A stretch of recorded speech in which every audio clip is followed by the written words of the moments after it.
नमस्कार, आप सभी का एक बार फिर से स्वागत है साहू वेदा एकेडमी में। आज की इस वीडियो में हम बात करने वाले हैं शिलाजीत के बारे में, जिसको हम मिनरल पिच कहते हैं। सबसे पहले इसके नाम देख लेते हैं। तो ये जो है बीएमए सेकेंड ईयर रसशास्त्र के सिलेबस में है। तो जो सिलेबस है उसको कवर अप करते हुए आज की इस वीडियो में हम बात करेंगे। तो सबसे पहले इसके जो नाम है उसको देख लेते हैं। तो हिंदी में इसको शिलाजतु शिलाजीत कहा जाता है, संस्कृत में इसको शिलाजतु कहा जाता है, इंग्लिश में इसको ब्लैक बिटमीन और मिनरल पिच कहा जाता है, लैटिन में इसको कहा जाता है एस्फाल्टम पंजाबिनम। तो इस प्रकार से शिलाजतु है उसके नाम हो गए। बात करते हैं शिलाजतु के पर्याय की। तो शिलाजतु को शिलाजतु, शैलेश, शैलाज, शैल धातुज, शिलामय, शिला स्वेद। यहाँ शिला से पर्वत को लिया गया है। इस प्रकार से शिला निर्यास, असमज, असमजतु, गिरिज, अद्रिज। गिरिज अद्रिज जो है वो बहुत ही इंपॉर्टेंट है। अद्रिज जो है गिरिज है, संहिताओं में इसका इसी पर्याय का उपयोग होता है। अस्मोत का अस्मलाछा और गैरेय शिलाजतु के पर्याय हैं। तो इन चीज़ों को आप स्पेशल नोट डाउन करिएगा। अद्रिज है, अस्मोथ है, गिरिज है, असमस्तुक है, अस्मत है, और उसके साथ ही साथ शिलाजतु, शैलेश, शिलाज, शैल धातु, शिलामय, शिला निर्यास, शिला स्वेद, ये सभी तो आपको ऐसे ही याद हो जाएगा। तो आपको एक दो चीज़ें और ऐड करनी है उसमें। असमज हो गया, अद्रिज हो गया, अस्मोथ हो गया, असमज, अस्मोथ, असमस्तुक। इस प्रकार से शिलाजतु के पर्याय हैं। अब उत्पत्ति स्थान की बात करें तो शिलाजतु जो है वो ग्रीष्म ऋतु में, मतलब गर्मी के दिनों में हिमालय पर्वत तथा क्षारीय भूमि में, हिमालय पर्वत तथा क्षारीय भूमि में सूर्य के ताप से स्वर्ण आदि खनिज से युक्त हिमालय पर्वत की तलहटी से स्रावित होकर शिलाजतु प्राप्त होता है। तो सिंपल सी बात है, हिमालय पर्वत प्राप्ति स्थान है हिमालय पर्वत, दैट्स इट। इतिहास की बात करें तो चरक संहिता, सुश्रुत संहिता, वाग्भट संहिता में प्रमेय आदि अनेक रोगों की चिकित्सा में शिलाजतु का उल्लेख मिलता है। इस प्रकार से अब आगे बात करते हैं इसके शिलाजतु के भेद के बारे में। तो शिलाजतु जो होती है मुख्यतः दो प्रकार की होती है, गोमूत्र गंधी और कर्पूर गंधी। रस ग्रंथों में गंध के आधार पर शिलाजतु के दो भेद हैं। ये गंधु नहीं है, गंध है। गंध के आधार पर शिलाजतु के दो भेद हैं, गोमूत्र गंधी, कर्पूर गंधी। अब बात करते हैं गोमूत्र गंधी शिलाजतु के बारे में। तो उसके दो उपभेद होते हैं। उपभेद कौन कौन से हैं? ससत्व और निसत्व।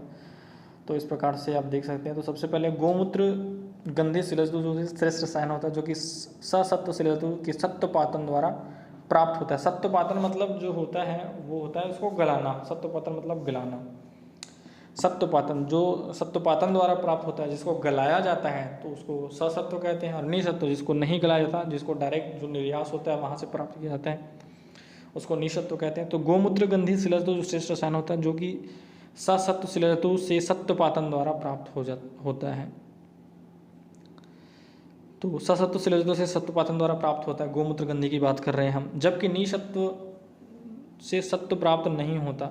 ससत्व शिलाजतु अधिक गुणवान होती है, ये चीज़ इंपॉर्टेंट है। ससत्व शिलाजतु जो है, आप कभी भी मार्केट में आप जाते हो तो ससत्व निसत्व जो चीज़ें या उसको देखते हो तो ससत्व शिलाजतु जो होती है वो अधिक गुणवान होती है। अब बात करते हैं कर्पूर गंधी शिलाजतु की। तो कर्पूर गंधी शिलाजतु जो है किंचित पीतवर्ण का बालुका सदृश दानेदार होता है, और जो कि मुतकिच, अस्मरी और प्रमेह, कामला, प्रमेह हो गया, कामला, जॉइंडिस हो गया, पांडु रोग एनीमिया का नाश करता है। इसके साथ इसका जो है मारण एवं सत्वपातन नहीं किया जाता। कर्पूर गंधी का मारण सत्वपातन नहीं किया। लेकिन आधुनिक आचार्य ने कलमी सोरा पोटेशियम नाइट्रेट को कर्पूर शिलाजतु माना है।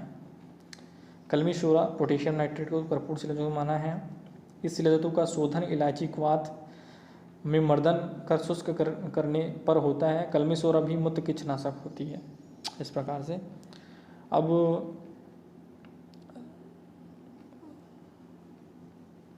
स्वर्ण आदि गर्भजन्य शिलाजतु के लक्षण देखते हैं हम। स्वर्ण गर्भजन्य शिलाजतु के लक्षण। तो स्वर्ण आदि धातु युक्त खनिज पसानों से प्राप्ति के आधार पर चरक संहिता में देखो ये चीज़ इंपॉर्टेंट है, कहाँ वर्णित है ये जो स्वर्ण आदि गर्भजन्य शिलाजतु जो है वो कहाँ वर्णित है? चरक संहिता में। चरक संहिता में इसके जो भेद हैं उसको देखते हैं। स्वर्ण गर्भ, रजत गर्भ, ताम्र गर्भ, लौह गर्भ। तो स्वर्ण सोना, चांदी, तांबा और लोहा। इस प्रकार से इन चार को शिलाजतु के भेद माने हैं। तो चरक संहिता में इसको इन चार को शिलाजतु के भेद माने हैं यहाँ तक। तो सोना, चांदी, तांबा और लोहा। स्वर्ण ताम्र और स्वर्ण रजत ताम्र और लोह। स्वर्ण गर्भ, रजत गर्भ, लौह गर्भ, ताम्र गर्भ। तो स्वर्ण आदि धातु युक्त खनिज पसानों से प्राप्ति के आधार पर ये हैं चरक संहिता में वर्णित हैं। अब जबकि सुश्रुत संहिता में एवं वाग्भट ने स्वर्ण गर्भ, रजत गर्भ, साथ ही साथ स्वर्ण गर्भ, रजत गर्भ, ताम्र गर्भ, लौह गर्भ, नाग गर्भ, वंग गर्भ, इन 6 को श्लेषतु माना है। तो वाग्भट जी ने और सुश्रुत जी ने स्वर्ण, रजत, ताम्र को तो माना ही है, साथ ही साथ लौह को भी माना है। उसमें 2 चीज़ें और ऐड कर दी हैं।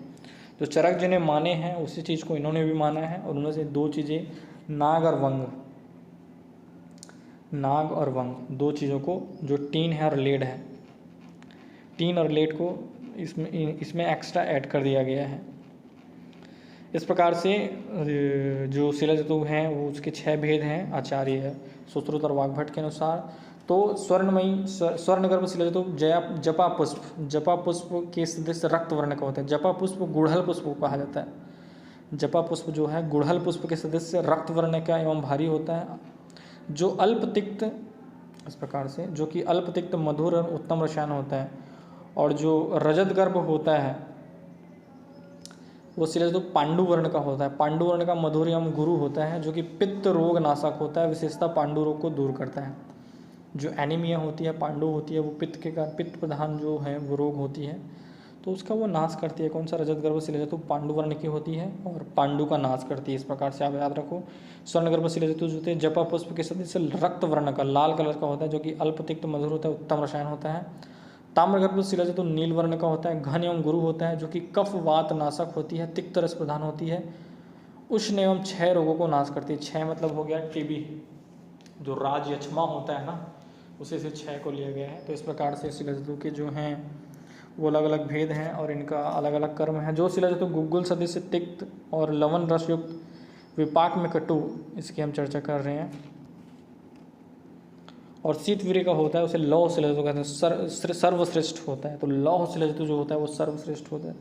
गुग्गुल के सदृश जिसकी रचना होती है, गुग्गुल के सदृश जिसका रचना तो नहीं बोल सकते, गुग्गुल के सदृश जो दिखता है, लवण रस युक्त होता है, विपाक में कटु होता है। तो ये जो जितने भी लक्षण है ना, इसको आप बिल्कुल कंठस्थ कर लो, ये बहुत ही इंपॉर्टेंट है। जो लौह शिलाजतु के लक्षण है, लौह शिलाजतु जो होता है वो सर्वश्रेष्ठ होता है, जो लौह शिलाजतु होता है वो सर्वश्रेष्ठ होता है, यह त्रिदोष नाशक होता है। तो देखो लौह शिलाजतु को आप कंठस्थ, इनको आप याद नहीं रखते तो भी चलता है, लेकिन लौह शिलाजतु इसको आप अच्छे से याद कर लो। त्रिदोष नाशक एवं उत्तम रसायन होता है। शिलाजतु प्राप्ति स्थान, प्राप्ति स्थान की बात करते हैं। भारत देश में शिलाजतु उत्तर प्रदेश के कुमायूं जिलों में सरयू और रामगंगा के बीच वाले पर्वत में चूने पत्थरों से स्त्रावित होता है। इस प्रकार से आप देख सकते हैं, इस प्रकार से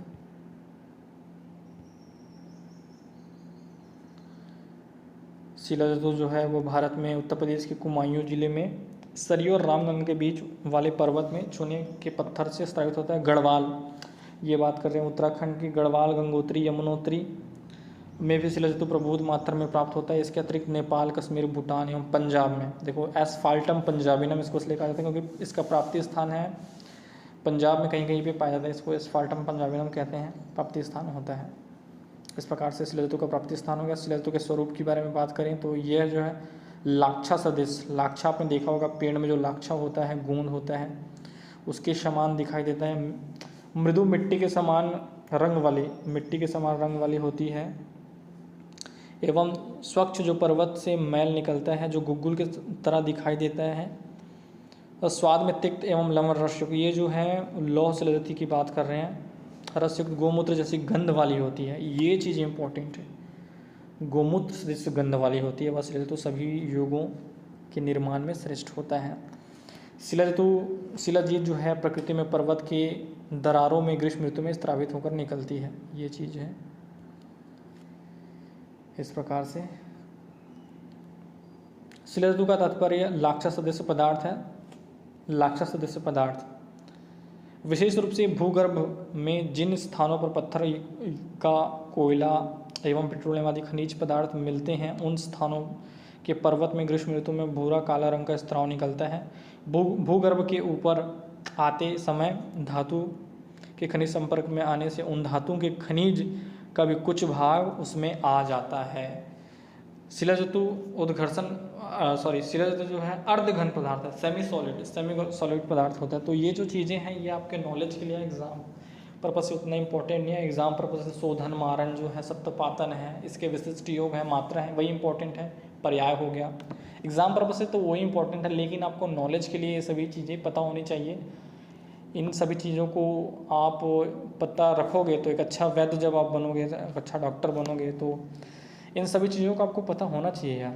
यानी एग्ज़ाम पर्पज़ से तो शोधन, मारण पढ़ लिए, सप्तपातन पढ़ लिए, मात्रा पढ़ लिए, पर्याय पढ़ लिए, काफ़ी है, लेकिन इनका भी ज्ञान आपको होना चाहिए। तो इस प्रकार से ये हो गया। अब आगे बात करते हैं। एक सेकेंड। ये स्वरूप इस प्रकार से अर्धघन सेमी सॉलिड होता है, जैसे सेमी सॉलिड ये आपको दिख रहा है, अर्धघन।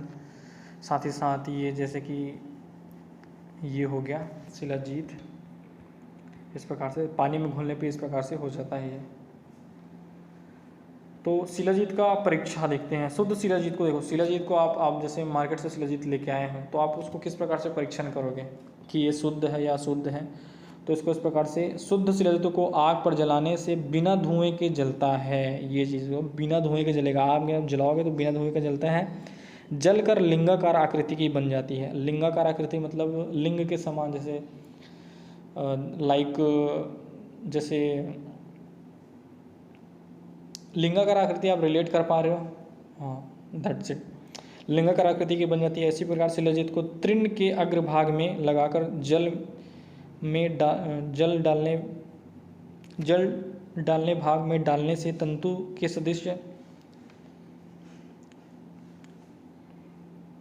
सदस्य पानी में मिलकर नीचे तल में बैठ जाते हुए घोला जाता है। कृष्ण वर्ण एवं गोमूत्र गंध शिलाजीत ही शुद्ध होता है। तो इस प्रकार से शिलाजीतु का, शुद्ध शिलाजीतु का परीक्षण हो गया। उसको आप आग में जलाते हो तो लिंगाकार आकृति बन जाती है और बिना धुएं के जलता है। साथ ही साथ इस प्रकार शिलाजीतु को तृण के अग्रभाग में, तो देखो यार दुनियादारी बहुत सा चीज़ों को याद करने की आपको ज़रूरत नहीं है। इतना याद कर लो कि उसको हम आग में जलाएंगे तो कैसे जलेगा, वो बिना धुएं के जलेगा, और उसकी जो आकृति होगी आग में जलाने के बाद वो लिंगाकार हो जाएगी। बस इतना याद कर लो। अब ये जो विशेष परीक्षा है, तो ये परीक्षा, इसको आप याद नहीं भी करते तो उतना, तो जो विशेष परीक्षा है उसको आप याद रख दो। तो एक पाव दूध में 3 मासा मतलब 3 ग्राम, 1 मासा मतलब 1 ग्राम, तो 3 मासा है इक्वल्स टू 3 ग्राम। तो 3 ग्राम शिलाजीत को मिलाकर 1 तोला अम्ल द्रव्य में जैसे आपने नींबू डाल दिया या कुछ और डाल दिया, नींबू डाल दिया, अम्ल द्रव्य में जो था जम्बीरी नींबू, मातुलंग नींबू, कागजी नींबू, इनमें से कोई भी द्रव्य डाल दिया तो दूध नहीं फटे, उसे उत्तम शिलाजीत समझते हैं। तो देखो अम्ल द्रव्य डालने पर भी दूध नहीं फटता। तो 1 पाव दूध में, 1 पाव मतलब 250 ग्राम दूध में आपको 3 ग्राम शिलाजीत डालना है। उसके साथ उसमें से 1 तोला मीन्स हो गया हमारा 12 ग्राम। 1 तोला अपन ने अम्ल द्रव्य डाला तो दूध जो है वो नहीं फटता, उसे उत्तम शिलाजीत समझना चाहिए। शिलाजीत का शोधन की आवश्यकता क्यों पड़ती है? शोधन की आवश्यकता इतना इंपॉर्टेंट नहीं है, तो आप देख लो, बिना शुद्ध के शिलाजीत का सेवन करने से दाह मूर्छा, भ्रम, रक्तपीत, क्षय अग्निमांद इस प्रकार के रोग उत्पन्न होता है। शिलाजीत को शोधन, तो शोधन आप जैसे कि आप देख रहे हो, शोधन जो है उसकी चर्चा करते हैं। तो शोधन में इतना सारा दिया हुआ है, इतना सारा आपको याद करने की जरूरत नहीं है। आप एक चीज याद रखो, गोमूत्र से धो लेने से शिलाजीत शुद्ध हो जाता है। तो एक चीज आप याद रखो, गोमूत्र, शिलाजीत का शोधन किसके द्वारा किया जाता है? गोमूत्र के द्वारा। गोमूत्र से धो लेने से जो होता है शिलाजीत जो होता है वो इस प्रकार से शुद्ध हो जाता है। उसके साथ गोदुग्ध भी ले सकते हो। त्रिफलाक्वाद, भृंगराज, स्वरस शिलाजीत को लौह पात्र में घोलकर धूप में सुखाने से शुद्ध हो जाता है। तो गोमूत्र में घोल दिया और लोहे के पात्र में उसको धूप में सुखा दिया, इस प्रकार से शुद्ध हो जाता है। तो गोमूत्र और गोदुग्ध इन दोनों चीज़ों को याद रख लो। और बाकी चीज़ों को आपको याद रखने की उतनी ज़रूरत नहीं है, क्योंकि बहुत सा कंटेंट है यार, कितनी चीज़ें आप याद करते रहोगे, है नहीं।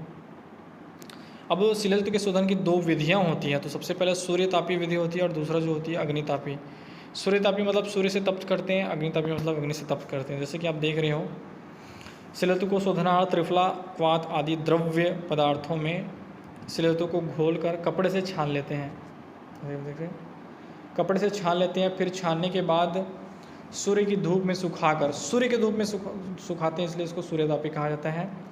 सुखाकर गाढ़ा कर लेते हैं, अतः इसे सूर्यतापी शिलाजीत कहते हैं। इस विधि से उड़नशील पदार्थों की रक्षा होती है, इसे औसत कर्म के लिए उपयोगी होती है। अब बात करते हैं अग्नितापी की, तो इसको अग्नि से ताप करेंगे इसलिए इसको अग्नितापी कहा जाता है। तो सेम प्रोसीजर है, त्रिफलाक्वाथ आदि द्रव्य पदार्थों में शिलाजीतों को घोलकर कपड़े से छान ले, यहाँ तक तो कॉमन है। उसके बाद वस्त्र गालित करके वस्त्र से छान लेते हैं। द्रव को मंद अग्नि पर धीरे धीरे गर्म करते हैं, तो धीरे धीरे गर्म करने पर गाढ़ा हो जाता है, गाढ़ा कर लेते हैं। अतः अग्नि पर गर्म करने के कारण अग्नितापी शिलाजीत कहा जाता है। शिलाजीतों का मारन जो होता है कुछ इस प्रकार से होता है। शिलाजीतों का मारन जो होता है, शुद्ध मननशील, शुद्ध गंधक, शुद्ध हड़ताल। तो शुद्ध मननशील, गंधक, हड़ताल समान भाग में खलों में डालकर मातुलंग नींबू की श्वरस, ये चीज़ इंपॉर्टेंट है यहाँ पे। मातुलंग नींबू की श्वरस की भावना द्रव्य देकर 8 उपलों की पुट देते हैं। 8 उपलों की पुट देने से, देखो 8 उपले, सिर्फ 8 उपले आपको यूज़ करने हैं, पुट देने से भस्म बन जाता है। तो शुद्ध शिलाजीत को क्या करना है, शुद्ध शिलाजीत को शुद्ध मननशील, गंधक, हड़ताल 3 चीज़ें समान मात्रा में लेनी है, समान भाग लेना है। शुद्ध गंधक, शुद्ध मननशील, हड़ताल समान भाग ले लिए। खल में मातुलंग नींबू से, मातुलंग नींबू आपको याद रखना, मातुलंग नींबू से मर्दन तो 8 उपले से पुट देने से शिलाजीत का जो है वो भस्म बन जाता है। शिलाजीत का सत्वपातन देखते हैं, तो शिलाजीत को द्रावक घन के साथ पीसकर अम्ल द्रव की भावना देकर मूसा में रखकर तीव्र अग्नि से दमन करने पर लौ सदस्य सत्व निकलता है। इस प्रकार से आप देख सकते हो शिलाजतु है।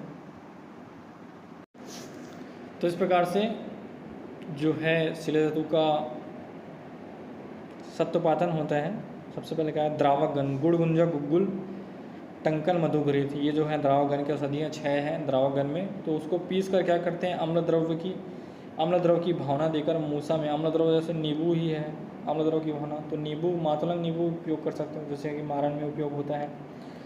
तो मूसा में रखकर तीव्र अग्नि से दमन करने पर लौ सदस्य सत्व निकल जाता है। वर्तमान में शिलाजीतु का शोधन मारन नहीं किया जाता। इस प्रकार से आप देख सकते हैं। शिलाजीतु की मात्रा, शिलाजीतु की जो मात्रा होती है बहुत ही इंपॉर्टेंट है। बल एवं काल आदि को ध्यान में रखते हुए 2 से 8 रत्ती इसका प्रयोग करना चाहिए। इस प्रकार से 2 से 8 रत्ती।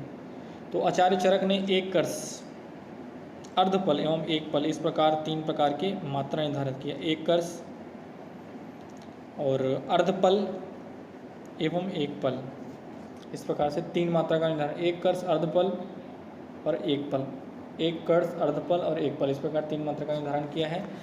शिलाजीतु में अनुपान हम दुग्ध, एक चीज़ याद रख लो, दुग्ध, तक्र मतलब वो मट्ठा जो होता है, दुग्ध, तक्र, मांस, रस, यूज, जल, गोमूत्र। तो आप भैया ज़्यादा चीज़ें याद रखने की जरूरत है।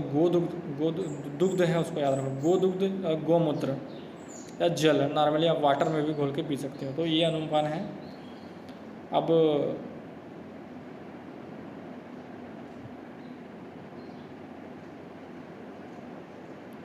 इस प्रकार शिलाजीतु को मारन सत्वपातन नहीं किया जाता वर्तमान में।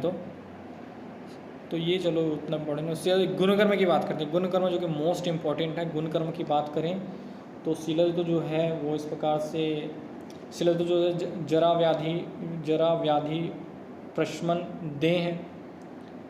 देह दाढ़्यकर, मेधा स्मृति वर्धक, मतलब बुद्धि को बढ़ाता है, स्मृति को बढ़ाता है, बल्य होता है, बल को बढ़ाता है, छेदक होता है, मेदोहर होता है, मूत्र रोगनाशक, आयु स्थौरीकर, यक्ष्मानाशक मतलब ट्यूबरकुलोसिस में डाला, वलिपलित्य नाशक मतलब जो वलिपलित्य जैसे कि बाल का सफ़ेद हो जाना, बाल का झड़ना, इस प्रकार की समस्या है तो आप शिलाजीतु का उपयोग कर सकते हैं। त्वक रोगनाशक, आम पाचक, कफ रोग, हर, उदर, बस्ती वेदना हर, प्रमेह, गुल्म, प्लीहा, अस्मरी, शर्करा, पांडु, हृदयशूल, शोफ, अग्निमान नाशक होती है।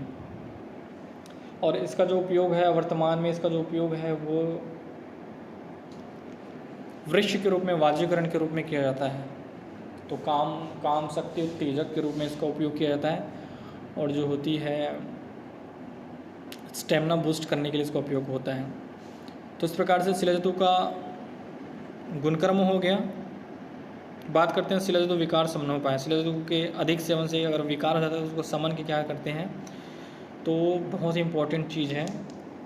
आप प्रैक्टिस में बैठते हो आगे चल के, तो ये चीज़ बहुत इम्पोर्टेंट है। मरीच चूर्ण को घृत के साथ 7 दिन तक सेवन करने से शिलाजितु सेवनजन्य विकार है वो दूर हो जाता है। तो मरीच चूर्ण, मिर्ची के चूर्ण को घृत के साथ 7 दिन तक सेवन कराने पर, मिर्ची का चूर्ण लिए, घृत, ये सभी घर में आपके अवेलेबल है। मिर्ची का चूर्ण है, घृत है, उसको 7 दिन तक सेवन कराने से जो इसके जो विकार हैं शिलाजितु सेवनजन्य विकार वो ठीक हो जाते हैं। अब शिलाजितु के प्रमुख योग की बात करें तो आरोग्यवर्धनी वटी, चंद्रप्रभा वटी, शिलाजत्व आदि लव और शिवा गुटिका शिलाजत्व आदि वटी। इस प्रकार से चंद्रप्रभा वटी, आरोग्यवर्धनी वटी, शिलाजत्व आदि लौ और शिलाजत्व गुटिका इस प्रकार से मार्केट में अवेलेबल होती है।